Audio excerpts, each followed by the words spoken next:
बिस्मिल्लाहिर्रहमानिर्रहीम। अस्सलाम वालेकुम। नावल अंतल हयात तहरीर शहज़ादी बट एपिसोड नंबर 40। सलाम सरदार साई। हशमत अली ने फ़ौरन सलाम किया तो बलाश खानज़ादा ने संजीदगी से सर हिला दिया। सरदार साई, राहिम शाह को डेरे पर हाजिर करना है या? हशमत अली ने बात अधूरी छोड़ दी। डेरे पर? बालाश खानज़ादा ने मुख्तसर जवाब दिया। जो हुक्म साईं, अगर आपकी इजाज़त हो तो डेरे के लिए निकले। हशमत अली इजाज़त में बालाश खानज़ादा को बता चुका था कि राहिम शाह डेरे पर ही है। बालाश खानज़ादा ने सर हिलाई और अपनी जीप की तरफ बढ़ा। 2 मिनटों में बालाश खानज़ादा की जीप के पीछे हवेली के मेन गेट से गार्ड्स की गाड़ियाँ निकली। बालाश खानज़ादा के कमरे से जाते ही नताशा ने पट से आंखें खोली। वो जाग रही थी पर बालाश खानज़ादा को देखकर सोता बन गई थी। मुझे जल्दी यहाँ से निकलना होगा वरना मुझे ये पागल इंसान जान से मार देगा, नताशा ने परेशानी से सोचा। इसे थोड़ी देर पहले ही पता चला कि बालाश खानज़ादा के आदमियों ने राहिम शाह को पकड़ लिया है। वो कल रात से राहिम शाह को फ़ोन कर रही थी पर उसका नंबर बन जा रहा था। अभी थोड़ी देर पहले नताशा की बात पर राहिम शाह के चौकीदार से बात हुई, जिसने उसे बताया कि कुछ आदमी असला समेत आए और राहिम शाह को ले गए। नताशा फ़ौरन समझ गई वो आदमी बालाश खानज़ादा के होंगे। वो तो रूप को ठिकाने लगाने का सोच रही थी पर यहाँ उसकी सोच के बरअक्स बालाश खानज़ादा राहिम शाह को कैद कर चुका था। इसका दिल खौफ से कांपने लगा। वो इसी वक्त हवेली से निकलने लगी पर ऐन वक्त बालाश खानज़ादा कमरे में आ गए। नताशा उसे देखकर फ़ौरन बेड पर लेट कर सोती बन गई। अब बालाश खानज़ादा के जाने के बाद वो परेशान हो गई क्योंकि इस वक्त 8 बज रहे थे और हवेली में सब जाग गए थे। नताशा को निकलना मुश्किल लग रहा था पर कैसे भी करके उसे यहाँ से निकलना था। बालाश खानज़ादा डेरे पर पहुँचा तो उसके आदमियों ने राहिम शाह को कुर्सी पर बैठाकर रस्सियों से उसे बांधा था। अपने सामने बालाश खानज़ादा को देखकर राहिम शाह की आंखें खौफ से फैलीं। उसके मुंह पर पट्टी बंधी थी। बालाश खानज़ादा मगरूराना अंदाज में चलता राहिम शाह के पास आया और उसे बालों से पकड़कर उसका चेहरा ऊपर किया। अगर अपनी लंबी उम्र चाहते हो तो सब सच बताना वरना मेरी सफ़ाकी के किस्से तुम्हें पूरे गांव में सुनने को मिलेंगे। बालाश खानज़ादा ने एक एक लफ्ज़ चबाकर कहा तो राहिम शाह ने खौफ से थूक निकला। बालाश खानज़ादा ने झटके से उसके मुंह से कपड़ा उतारा। खौफ से राहिम शाह के पसीने छूटने लगे। जल्दी बोल वरना बोलने लायक नहीं रहोगे। बालाश खानज़ादा ने उसकी गर्दन दबोच ली। नताशा तुम्हें खुद छोड़कर गई थी, मैंने उसे नहीं भगाया था। राहिम शाह ने थर-थर काँपते कहा। कोई नई बात बताओ जो मुझे पता नहीं। बालाश खानज़ादा ने उसकी गर्दन पर हाथ की गिरफ्त को मजबूत किया। नताशा ने तुम्हारे बच्चे को मारा, मैंने कुछ नहीं किया। राहिम शाह के मुंह से खौफ से अल्फाज नहीं निकल रहे थे क्योंकि बालाश खानज़ादा ने हशमत अली से गन पकड़कर लोड कर ली थी। बताता हूँ, राहिम शाह खौफ से ज़ेर असर कहा। बालाश खानज़ादा ने गन की नोक उसकी गर्दन पर रख दी। नताशा तुमसे निकाह से पहले मेरे निकाह में थी। राहिम शाह ने आंखें ज़ोर से मीचकर बोला तो बालाश खानज़ादा के सर पर सातों आसमां गिरे। इसके चेहरे का रंग एकदम बदला। गन पर गिरफ्त भी ढीली हुई।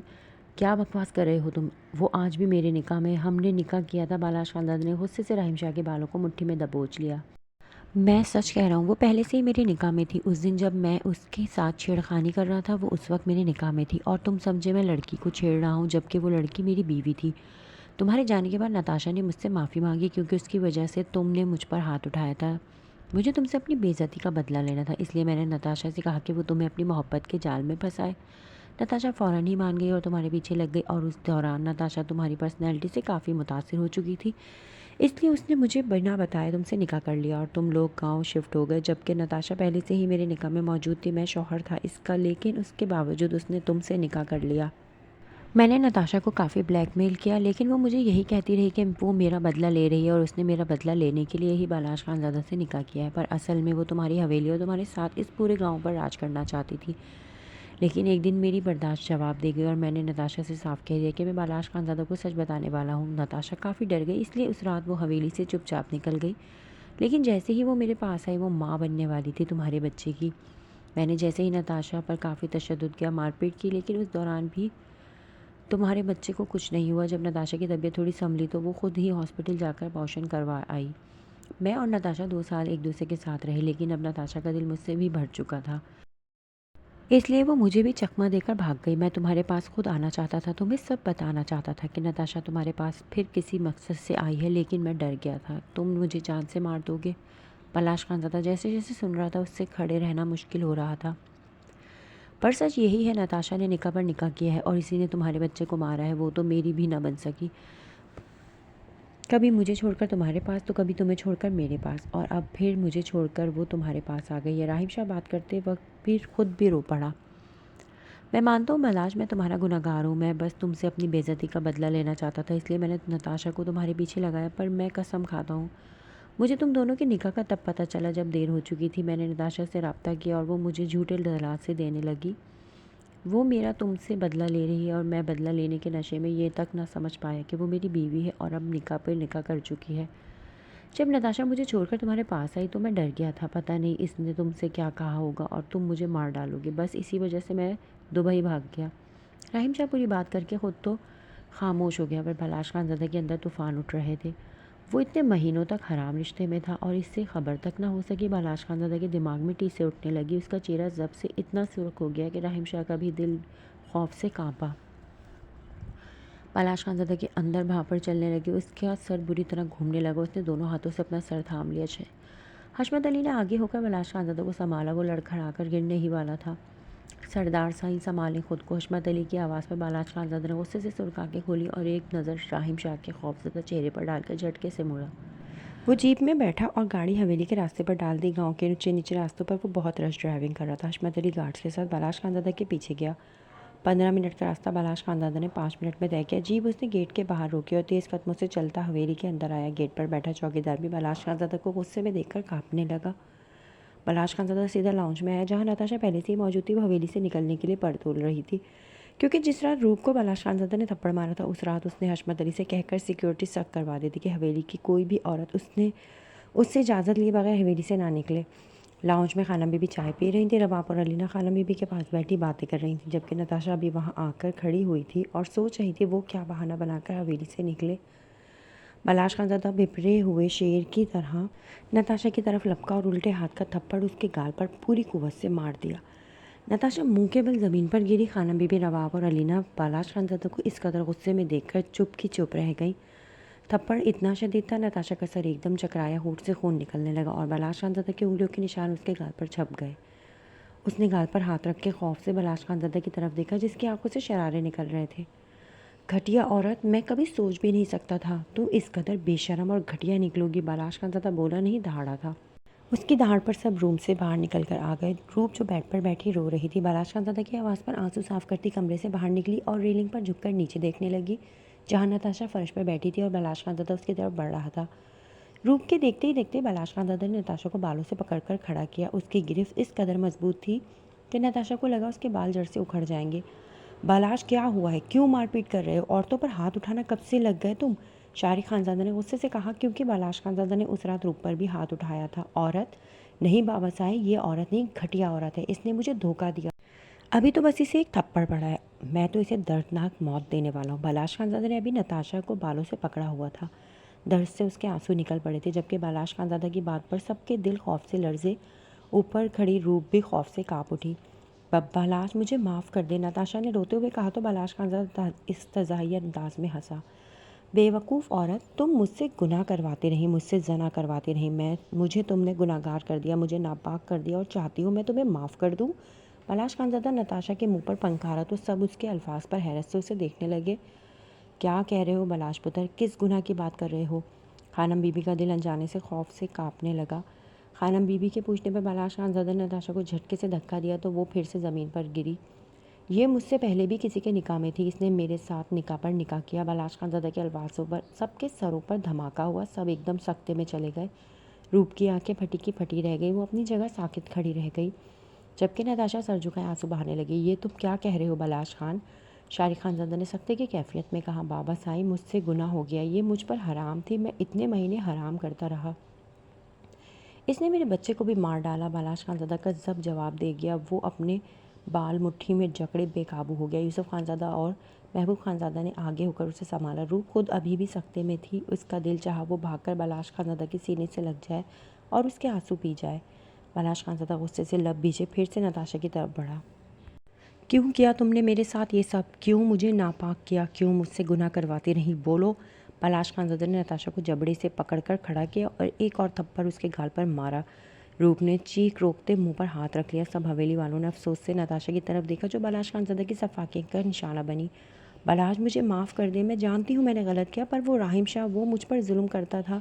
उसे तो औरतों की इज्जत ही करनी नहीं आती थी। जिस दिन आपने मुझे उससे बचाया था, मुझे आपकी औरतों से मुतालिक सोच अच्छी लगी थी। मैं राहिम शाह से तलाक चाहती थी पर वो मान नहीं रहा था, इसलिए मैंने आपसे निकाह कर लिया, लेकिन मैं आपसे बहुत मोहब्बत। चुप, एकदम चुप, वरना गुद्दी से ज़बान निकाल कर खींच लूँगा। बालाश खानज़ादा ने नताशा की गर्दन दबोच ली। बालाश, मुझे माफ़ कर दें, नताशा ने ज़ब्त करते कहा। उसके दोनों गालों पर नील पड़ गए थे, होंठ फटकर खून निकलने लगा था। माफ़ी नहीं, तुम्हें मैं खुद सज़ा दूंगा। तुमने मुझसे गुनाह करवाया, मुझे गुनाहगार किया, अब मैं तुम्हें रोज़ कतरा कतरा मारूंगा।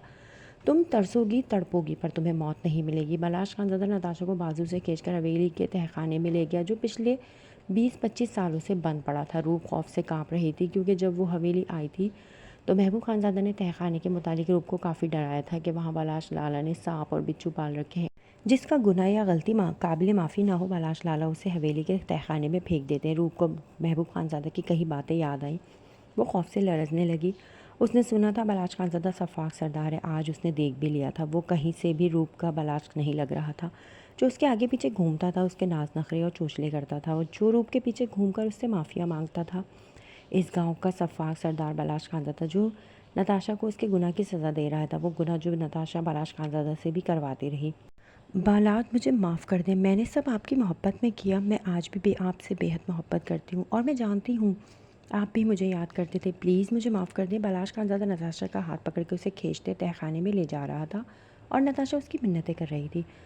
बालाश, मुझे ऐसी सज़ा मत दें, आपको अल्लाह का वास्ता मुझे माफ़ कर दें। नताशा ने तहखाने के दरवाजे पर पहुँचते बालाश खानज़ादा के आगे हाथ जोड़े। वो सोच भी नहीं सकती थी कि बालाश खानज़ादा उसके मामले में इस कदर सफ़ाकी बरतेगा। तुम माफ़ी के नहीं, सज़ा के काबिल हो। आज की रात इस तहखाने में गुजारो, कल का दिन तुम्हारे लिए इस आने वाली रात से भी ज़्यादा ख़तरनाक होगा। बालाश खानज़ादा नताशा को बालों से पकड़कर तहखाने में लाया।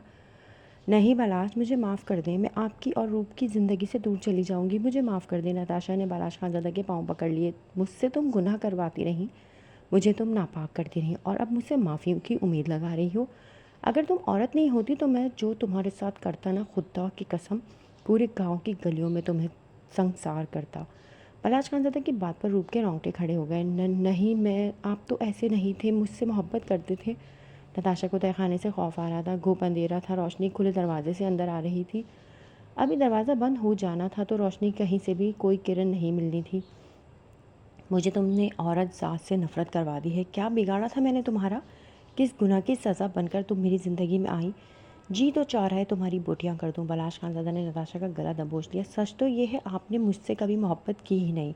मुझसे निकाह के बाद आप मुझे हवेली में बात बात पर टोकते थे, सर पर दुपट्टा रखवाते थे, नौकरों के सामने जाने नहीं देते थे, मेरी अपने आगे ऊंची आवाज़ बर्दाश्त नहीं करते थे। मैं नाराज़ होती तो मुझे मनाते भी नहीं थे, उल्टा मुझे ही मनाना पड़ता था। और उस रूप पर एक भी पाबंदी नहीं लगाई। बिना दुपट्टे के पूरी हवेली में घूमती है, आप पर रोब डालती है और ऊंची आवाज़ में बात करती है। वो नाराज़ हो तो आप उसके आगे पीछे बिछ जाते हैं। कोई मोहब्बत नहीं करते थे आप मुझसे। नताशा हल्के बल चीखी थी। बालाश खानज़ादा ने उसके अंदर का जहर उगलने दिया। नफ़रत है मुझे औरत ज़ात से, समझी तुम? बालाश खानज़ादा ने नताशा का सर गुस्से से तहखाने की दीवार से दे मारा। एक हौलनाक चीख तहखाने में गूंजी। खून निकलकर नताशा के चेहरे पर फैला और वो दर्द से कर्राती ज़मीन पर गिरकर बेहोश हो गई। बालाश खानज़ादा ने नफ़रत भरी निगाह नताशा के बेहोश वजूद पर डाली और तहखाने से निकल गया। तहखाने का दरवाज़ा बंद होते ही तहखाना पूरा अंधेरे में डूब गया। बालाश खानज़ादा अपनी जीप में बैठा तो हशमत अली उसके पीछे आने लगा। बालाश खानज़ादा ने एक गुस्सैली निगाह उस पर डाली तो उसके कदम जम गए। बालाश खानज़ादा अपनी जीप तेज़ी से भगा ले गया। रूप अभी भी रेलिंग पर हाथ रखे साकित खड़ी थी। थोड़ी देर पहले उसने बालाश खानज़ादा पर बेहद बैरी दिखाकर उसे नाराज़ कर दिया था। अब रूप को एहसास हो रहा था कि उसने जज्बात में आकर बालाश खानज़ादा के साथ गलत बर्ताव किया। कितना कुछ कह देती थी वो बालाश खानज़ादा को, और वो हमेशा रूप के आगे हार मानता। पर आज उसने नताशा को थप्पड़ मारे, उसे बालों से पकड़ा। रूप को दिल ही दिल में बालाश खानज़ादा के गुस्से से खौफ आ रहा था। वो भारी कदमों से चलती अपने कमरे में आ गई। हशमत अली ने आकर महबूब खानज़ादा और यूसुफ खानज़ादा को इतला दे दी थी कि बालाश खानज़ादा काफ़ी गुस्से से हवेली से निकला है। वो दोनों उसके पीछे जाने लगे, पर खानम बीबी ने उन्हें ये कहकर रोक दिया कि उसे कुछ वक्त अकेले रहने दो। सुबह से दोपहर और दोपहर से रात हो गई, पर किसी ने पानी का घूंट तक ना पिया। रूप खानम बीबी के कमरे में उनकी गोद में सर रख के सिसक रही थी और खानम बीबी उसे तसल्लियाँ दे रही थी। रूप, मेरे बच्चे, अब तुम्हें बालाश पुत्र को संभालना होगा।